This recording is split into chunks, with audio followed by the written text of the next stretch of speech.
இன்றைக்கி அநேகருடைய வாழ்க்கையில் அநேக காரியங்கள் நெருக்கப்படுத்தக்கூடிய விஷயமாய் காணப்பட்டு கொண்டிருக்கிறது.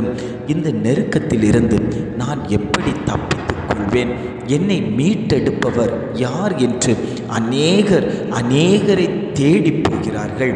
மனிதர்களை நாடி போகிறார்கள், பெரிய பெரிய அதிகாரிகளை நாடி போகிறார்கள், அரசியல்வாதிகளை நாடி போகிறார்கள், வக்கீலை நாடி போகிறார்கள், மருத்துவர்களை நாடி போகிறார்கள்.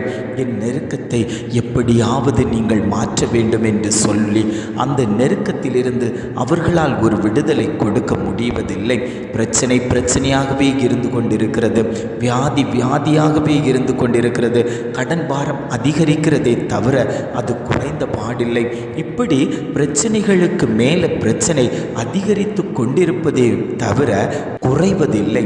ஆனால் ஆண்டவருடைய சமூகத்தில் போயிருந்து, ஆண்டவரே, நான் நெருக்கப்பட்டிருக்கிறேன், நான் உடைக்கப்பட்டிருக்கிறேன், எல்லாராலும் நிந்திக்கப்பட்டு அவமானப்பட்டு வெட்கப்படுத்தப்பட்டிருக்கிறேன். ஆண்டவரே, என்னுடைய நெருக்கத்துக்கு நீர் ஒரு வழிவாசலை திறந்து தர வேண்டும் என்று தேவ சமூகத்தில் நீங்கள் தன்னுடைய கண்ணீரை ஊற்றி கொடுப்பீர்களே, ஆனால் அந்த கண்ணீருக்கு மிகுந்த பலன் உண்டு.